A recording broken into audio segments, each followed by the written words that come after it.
दर्शकों जय भीम नमो बुद्ध। आप लोग देख रहे हैं Lord Buddha TV channel. Lord Buddha TV channel का ये सीधा प्रसारण पवित्र पावन दीक्षा भूमि नागपुर से, क्योंकि आज है 69वां धम्म चक्र प्रवर्तन दिवस और इन लाखों की तादाद में बड़ी भीड़ भाड़ से लोग यहाँ पे आ जाते हैं, बाबा साहब को बुद्ध को नमन करते और इसी बीचों बीच यहाँ पे नमन करने के लिए, वंदन करने के लिए, अभिवादन करने के लिए आ गए जिन्होंने कई दिनों से यहाँ पे महाबोधि बुद्ध विहार मुक्त कराने का आंदोलन छेड़ा है। हर महाराष्ट्र के जिले में जो जा चुके हैं, बहुत बड़ी बड़ी रैलियाँ जिन्होंने निकाली है, वो भदंत विनायाचार्य हमारे साथ जुड़े हैं। जानेंगे उनसे कि भंते जी ये जो आंदोलन चल रहा है किस प्रकार ये संवैधानिक मोड़ पे रहेगा, किस प्रकार ये आंदोलनिक मोड़ पे रहेगा, जानेंगे उनसे। भंते जी वंदन। ये आंदोलन अपने आखिरी चरण में और चल रहा है जी। महाबोधि महाविहार मुक्ति की आखिरी लड़ाई 12 फरवरी 2026 जी को महाबोधि महाविहार मुक्त होगा। महाबोधि महाविहार की ये लड़ाई जो 134 साल से लड़ी जा रही है, अब हम कह रहे हैं ये लड़ाई जीती जाएगी। अब तक लड़ी है, पर 12 फरवरी 2026 दिल्ली में जब दिल्ली जाम होगी तो ये लड़ाई जीती जाएगी। बीटी एक्ट रद्द कराया जाएगा, महाबोधि महाविहार मुक्त कराया जाएगा और भारत के बौद्धों का, विश्व के बौद्धों का सपना साकार होगा। जब भारत के बौद्ध महाबोधि महाविहार जाएंगे और ये कहेंगे कि हमने अनागरिक धम्मपाल के सपने को पूरा किया है, हमने सम्राट अशोक के सपनों को पूरा किया है, हमने बाबा साहब अम्बेडकर जी के सपने को साकार किया है, कि आज हम भी ये कह सकते हैं सर उठा के कि मक्का मदीना मुसलमानों के पास है, गुरुद्वारा सिखों के पास है, राम मंदिर हिंदुओं के पास है और चर्च गिरजाघर ईसाइयों के पास है, तो महाबोधि महाविहार बौद्धों के पास है। ये कहने का हमें जो है गर्व होगा। ये 12 फरवरी 2026 में जरूर भारत के बौद्ध कहेंगे। जी भंते जी, आप लोगों ने यहाँ पे जब आंदोलन छेड़ा तब आकाश लामा जी और आप साथ में थे। हमने कई वीडियो में आपको साथ में देखा था, बाद में आप जेल चले गए, बहुत सारे अलग प्रॉब्लम हो सकते हैं, लेकिन मुझे लगता है कि ये आप लोग साथ में लेकर, जैसे भंते आनंद है, यहाँ के भंती जी है, उन सब भंती जी लोगों को आप साथ में लेकर ये आंदोलन एक जगह पे क्यों नहीं छिड़ते? देखिए, कोई राजनीति पार्टी नहीं है कि इसमें वोट नहीं मिलेंगे तो हार जाओगे। ये तो जितना काम बटके करोगे उतनी ताकत में होगा, क्योंकि ये काम कोई चुनाव का नहीं है कि किसी को बहुमत सिद्ध करना है। यहाँ पे जागरूकता सिद्ध करनी है। जितनी जगह से आप काम कर सकते हो उतनी जागरूकता पैदा होगी। ये जागरूकता का आंदोलन है और जब जागरूकता पैदा हो जाएगी तो उसी प्रकार होगा जैसे उद्गम नदियों का समागम एक होता है। तो यहाँ उद्गम भले ही अलग अलग हो रहे हो, पर समागम जो है वो 12 फरवरी 2026 को दिल्ली में होगा। आकाश लामा जागरूकता पैदा कर रहे हैं क्या फिर? हाँ, आकाश लामा जागरूकता पैदा कर रहे हैं, भदंत आनंद जागरूकता पैदा कर रहे हैं, बनते हर्षबोधि जागरूकता पैदा कर रहे हैं, बनते और वो कौन से राज्यों में आपके जैसे रैलियां निकल रहे हैं? अरे उनकी रैलियाँ निकल रही है, मसाल यात्रा निकल रही है, वो महाराष्ट्र में भी निकाली है, छत्तीसगढ़ में भी निकाली है, मध्य प्रदेश में भी निकाली है। महाराष्ट्र में रैलियां निकालकर भंते जी सुनो, महाराष्ट्र में रैलियां निकालकर उसका फायदा बिहार सरकार के लिए किस प्रकार होगा? अरे बिहार सरकार को फायदा नहीं देना है, यहाँ बौद्धों को फायदा देना है, बौद्धों को एकजुट करना है और केवल बिहार के लिए काम करना, महाबोधि महाविहार मुक्त करना नहीं है। ये संपूर्ण विश्व ये पब्लिक को बताओ कि महाबोधि बुद्ध विहार एग्जैक्ट किसके हाथ में है? बिहार गवर्नमेंट के हाथ में है। जी, फिर बिहार गवर्नमेंट के ऊपर कोई परिणाम हो सके? हाँ, बिहार गवर्नमेंट, बिहार में वहाँ पे चुनाव है, चुनाव है वहाँ पे, वहाँ के बौद्धों को जगाओ ना। अरे बता दो रहे ना, बिहार गवर्नमेंट का जो स्विच है ना, स्विच है, जो बटन है वो मोदी के पास है जी, उसकी लाइट वहां से जलती है। तो हम मोदी का बल्ब फ्यूज करेंगे पहले, तो मोदी का बल्ब फ्यूज हो जाएगा तो वो उसकी लाइट फ्यूज करेगा, नीतीश कुमार की। तो नीतीश की लाइट फ्यूज हो गई तो पंडो की लाइट फ्यूज करेगा। तो हमारा काम हो गया। वो इसलिए हो गया कि हमारी बात नीतीश नहीं मान रहा।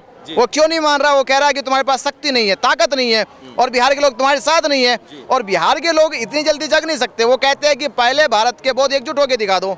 तो हमने कहा वो करके दिखाएंगे। दिल्ली में भारत के बौद्ध एकजुट हो गए और वो मोदी की नींद आराम करेंगे, मोदी नीतीश की नींद आराम करेगा। ये कनेक्शन है। हाँ, अगर मोदी का कनेक्शन ना नीतीश से होता तो फिर हमें कुछ भी करना पड़ता, फिर पटना को बंद करना पड़ता, फिर पटना बंद होती। ये बिहार गवर्नमेंट का कनेक्शन सेंट्रल की गवर्नमेंट से है। ये जब मानी बड़ा प्लेट वो जो ट्रांसफार्मर रखा वो दिल्ली में रखा हुआ, वो तो छोटे छोटे ट्रांसफार्मर रखे ना, तो हमें पहले बड़े ट्रांसफार्मर को फ्यूज करना है। बनते जी, कुछ लोगों ने जुडिशियल जो न्यायालयीन प्रक्रिया उसमें कुछ याचिका दायर की है बहुत सारे लोगों ने, तो ये लड़ाई जो रही ये रास्ते की लड़ाई है या जुडिशियल यानी न्यायालयीन लड़ाई है, क्या लगता है? देखिए, जुडिशरी की लड़ाई चल रही है जी। ये लड़ाई जुडिशरी की वास्तविक तो नहीं है। अच्छा। क्योंकि सारे प्रमाण तो हमारे पास है। यहाँ लोग राम मंदिर के अवशेष खोज रहे थे, यहाँ कोई अवशेष नहीं है, वो तो विशेष है। पूरा बिहार जिंदा है ना, टुकड़ों में तो नहीं है, खोदना तो नहीं पड़ रहा। और बुद्ध की मूर्ति भी है, विश्व के बौद्ध आते भी है, तो कौन सा प्रमाण चाहिए जुडिशरी को? कि सिद्ध करेगी हम मोदी महावीर है। ये जुडिशरी का मैटर नहीं, ये मैटर है आपको लगता है आपको लगता है कि आंदोलन से ये उलझा जा सकते हैं? हाँ, ये सुलझाया जाएगा भारत के बौद्धों की एकजुटता से।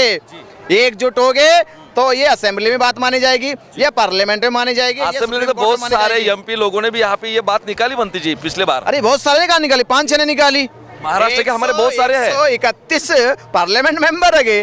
महाराष्ट्र के जितने बुद्धिस्ट एमपी है ना, उन सब लोगों ने वहाँ पे बात निकाली बनती जी। मैंने कहा देश के पार्लियामेंट के मेंबरों की बात कर रही है ये। देश में 130-31 मेंबर पार्लियामेंट के आगे शेड्यूल कास्ट के, केवल ये शेड्यूल कास्ट वाले जो बैकवर्ड बुद्धिस्ट है उनके मिल भी जाए तो ये 200 एमपी हो जाएंगे। तो 200 एमपी में से मैं कह रहा 20 एमपी भी आके बैठ जाए, 1/10वां भाग भी एमपी आकर संसद के सामने बैठ जाए और कहे मोदी जी ये बीटी एक्ट रद्द करो, महाबोधि महाविहार मुक्त करो, उस दिन भी मुक्त हो जाएगा। नहीं, वो बैठना ही पड़ेगा, एकजुट होना ही पड़ेगा। तो एमपी बैठ नहीं रहे तो उन्हें बैठाने के लिए समाज वो ताकत इकट्ठी कर रहा है। जल्दी ही हमारे एमपीज भी, एमएलए भी। एक सवाल लास्ट वाला मेरा कि अखिल भारतीय भिक्षु संघ जो यहाँ पे काम करता है, उन लोगों को उन बैनर के तले या भारतीय बौद्ध महासभा के तले ऐसे लोगों को साथ में लेकर आपको साथ चलना चाहिए ना? हाँ, सब संपूर्ण भिक्षु संघ चल रहा है ना, वो मीटिंगें चल रही है, जल्दी बहुत बड़े नतीजे आने वाले हैं।